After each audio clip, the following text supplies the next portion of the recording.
Assalamualaikum warahmatullahi wabarakatuh. Halo teman-teman, perkenalkan nama saya Keisha Sabilina Hidayat dari kelas 12-3. Pada kesempatan kali ini, saya ingin menjelaskan materi Bahasa Indonesia, yaitu teks narasi. Kamus Besar Bahasa Indonesia (KBBI) menyatakan bahwa narasi adalah cerita atau deskripsi suatu kejadian atau peristiwa, kiasan atau teks yang menceritakan peristiwa atau kejadian secara detail dan kronologis. Teks narasi menyajikan beberapa peristiwa atau serangkaian kejadian yang disusun secara kronologis sesuai dengan urutan waktu. Peristiwa yang disampaikan dapat benar-benar terjadi, tapi dapat juga hanya hayalan saja. Narasi bertujuan untuk menghibur atau memberikan wawasan kepada pembaca. Narasi digunakan dalam teks fiksi maupun non-fiksi. Contoh teks narasi fiksi adalah roman, dongeng, novel, dan cerita pendek. Adapun contoh teks narasi non-fiksi adalah biografi, memoir, autobiografi, karangan khas, dan sejenisnya. Ciri teks narasi. Pertama, menceritakan kehidupan manusia dengan mengikuti logika tertentu. Kedua, rangkaian peristiwa yang diceritakan dapat berupa kisah nyata, imajinasi, maupun gabungan keduanya. Ketiga, cerita memiliki nilai keindahan isi dan penyajian. Keempat, ada konflik, yaitu pertentangan, kepentingan, kemelut, atau kesenjangan antara harapan dan kenyataan. Kelima, ada dialog untuk menghidupkan cerita. Dan yang keenam, penyajian pemilihan peristiwanya secara kronologis. Jenis-jenis teks narasi.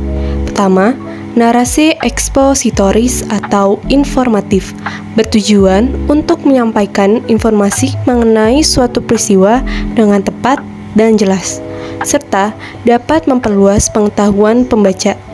Teks narasi ekspositoris menggunakan bahasa yang logis, mengacu pada fakta, dan bersifat objektif. Kedua, narasi artistik dapat bersifat fiksi maupun non-fiksi. Narasi artistik menceritakan sebuah kisah dengan tujuan menghibur dan memberikan pengalaman yang indah atau estetik kepada pembaca. Misalnya, novel, cerpen, atau dongeng. Ketiga, narasi sugestif digunakan untuk mempengaruhi pembaca. Narasi sugestif memiliki pandangan yang ingin dibagikan kepada orang lain dengan harapan pandangan tersebut dapat diadopsi pembaca. Struktur teks narasi. Pertama, orientasi, tahap pengenalan cerita. Kedua, komplikasi, tahap penggambaran kisah atau awal mula masalah atau konflik. Ketiga, resolusi, tahap pemecahan masalah. Keempat, koda, tahap penutup memuat pesan moral atau amanat. Fakta, fiksi, opini, dan asumsi dalam teks narasi. Pertama, fakta merupakan sesuatu yang benar-benar terjadi dan dapat diindra. Contoh, Kemal adalah pelajar laki-laki berusia 17 tahun. Kedua, fiksi merupakan pernyataan yang hanya berdasarkan hayalan atau pikiran atau sesuatu yang tidak benar-benar terjadi. Contoh, seandainya berani menentang perundungan saat SMP, saya tentu akan lebih percaya diri dan lancar berkomunikasi saat ini. Ketiga, opini adalah pendapat seseorang terhadap suatu permasalahan. Opini merupakan penilaian yang disampaikan secara subjektif. Contoh, mungkin keadaan akan berbeda apabila saya tidak terlalu pendiam. Keempat, asumsi adalah dugaan yang diterima sebagai dasar untuk bertindak. Contoh, dari situ saya pikir, seburuk itukah saya sebagai seorang anak? Kaidah kebahasaan. 1. Kata kerja. Tentunya ada berbagai kata kerja digunakan untuk mendeskripsikan apa yang dilakukan oleh para tokoh di dalam cerita. Kedua, percakapan langsung, seperti dialog antar tokoh atau karakter dalam cerita. Ketiga, penanda waktu dan konjungsi atau kata hubung waktu. Ini sangat penting karena teks narasi bersifat kronologis, sehingga membutuhkan penghubung dan informasi urutan waktu. Metode perwatakan tokoh. 1. Metode secara langsung, melalui penggunaan nama tokoh, penampilan, dan tuturan pengarang. 2. Metode secara tidak langsung, melalui dialog, seperti apa yang dikatakan penutur, jati diri penutur, lokasi, dan situasi percakapan, jati diri tokoh yang dituju oleh penutur, kualitas mental para tokoh, nada suara, penekanan, dialek, dan kosakata.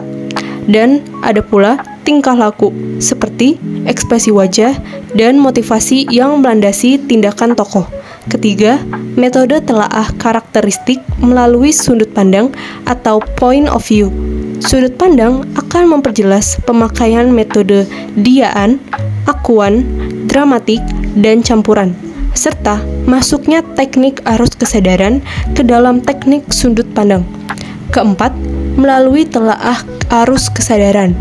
Metode arus kesadaran mencakup teknik sinematik yang mencakup teknik montase, asosiasi, dan kolase untuk menjelaskan lompatan-lompatan kesadaran para tokoh cerita yang cukup kompleks. Kelima, melalui telaah gaya bahasa, misalnya ungkapan, idiom, maupun majasimel, personifikasi, metafora, dan simbol. Perwatakan tokoh. 1. Berdasarkan fungsinya. Ada tokoh protagonis, antagonis, dan tritagonis. Kedua, berdasarkan perannya. Ada tokoh utama, tokoh pembantu, dan tokoh figuran. Ketiga, berdasarkan perwatakannya. Ada tokoh sederhana atau pipi, dan tokoh kompleks atau bulat. Keempat, berdasarkan kemungkinan pencerminan tokoh cerita terhadap sekelompok manusia dari kehidupan nyata. Ada tokoh tipikal dan tokoh netral. Kelima, berdasarkan perkembangan perwatakan. Ada tokoh statis dan tokoh berkembang. Sekian penjelasan materi teks narasi dari saya. Semoga materi ini dapat bermanfaat untuk teman-teman sekalian. Terima kasih. Wassalamualaikum warahmatullahi wabarakatuh.